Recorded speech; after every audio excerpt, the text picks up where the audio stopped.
In the heart of the ancient world, an empire stretched from the sun-scorched sands of Egypt to the rugged mountains of modern-day Afghanistan. This was Persia, the Achaemenid Empire, a behemoth of power and sophistication that dwarfed all who came before it. We remember the names of its great kings: Cyrus, who founded it on principles of tolerance; Darius, the brilliant administrator; and Xerxes, whose massive invasion of Greece became the stuff of legend. But what if I told you the true power? The engine that drove this colossal empire wasn't just the king on the throne. What if the secret to Persia's enduring legacy lay hidden in plain sight, in the hands of those who rarely wore a crown but wielded immense influence? To understand this hidden power, we must first journey back to the empire's very foundations. When Cyrus the Great conquered Babylon in 539 BC, he didn't just smash its walls and enslave its people. Instead, he did something revolutionary. He respected local customs, freed captive populations like the Jews, and declared himself a liberator, not a conqueror. This wasn't just kindness, it was a masterful strategy. Cyrus understood that an empire built on consent was far more stable than one built on fear. He created a system where conquered peoples had a stake in the empire's success. But to manage such a vast and diverse realm, he needed more than just a good idea. He needed a system. Enter the satraps. Think of them as provincial governors, but with far more power. Appointed by the king, each satrap was the supreme authority in his province, or satrapy. They were responsible for collecting taxes, administering justice, and raising local troops. This decentralized model was genius. It allowed for local issues to be handled by leaders who understood the regional culture, while still ensuring loyalty to the central throne.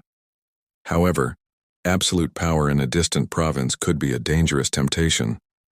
How did the King of Kings ensure his governors didn't get any ideas about carving out their own little kingdoms? This is where another layer of hidden power emerges: the eyes and ears of the king.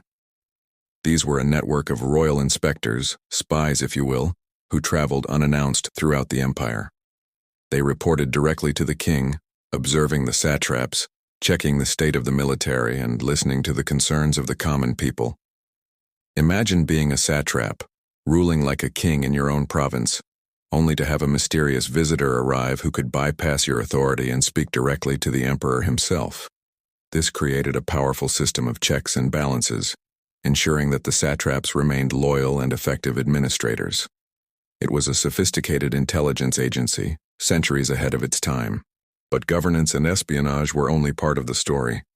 The real lifeblood of the empire was its economy, and this was managed by an army of scribes and bureaucrats. From the grand capital of Persepolis, this administrative machine processed information on a scale never seen before. Using cuneiform script on clay tablets, they tracked everything: grain yields in Egypt, silver production in Anatolia, and the exact amount of wine required for the royal court's daily consumption.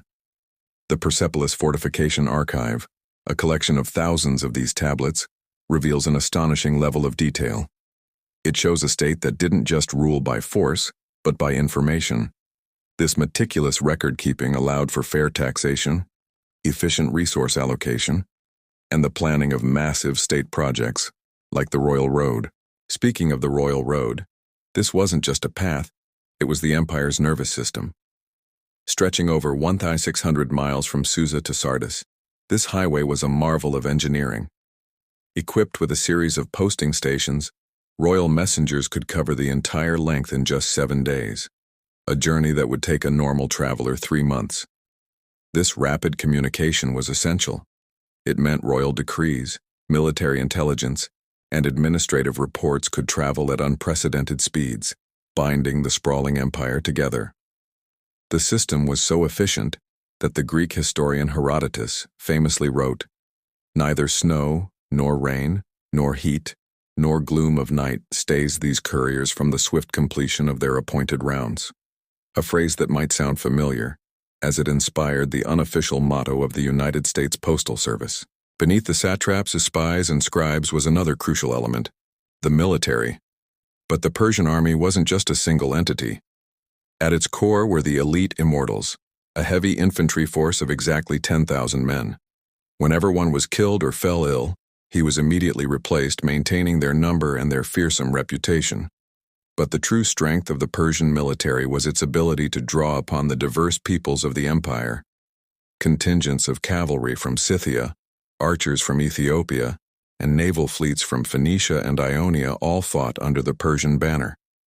This multi-ethnic force was a direct reflection of the empire's inclusive philosophy. It wasn't just a Persian army, it was an imperial army. So when we look at the Persian Empire, we see more than just a succession of powerful kings. We see a complex and sophisticated system of governance, a system where power was carefully distributed and checked. We see a bureaucracy that harnessed the power of information, an infrastructure that conquered distance, and a military that drew strength from diversity. The satraps, the spies, the scribes, and the soldiers, these were the hidden pillars supporting the great kings. They were the architects of an administrative blueprint so effective that it would be copied by future empires for centuries to come, from Alexander the Great, who largely adopted the satrapy system, to the Romans and beyond. The genius of Persia wasn't just in conquest, but in the quiet, unseen work of thousands who built and maintained the largest and most successful empire the world had ever known. Thanks so much for joining us on this journey into the heart of the Persian machine. If you found this fascinating, make sure to hit that like button and subscribe for more deep dives into the hidden histories that shaped our world. Let us know in the comments which ancient empire's hidden structures you'd like us to explore next. See you in the next video.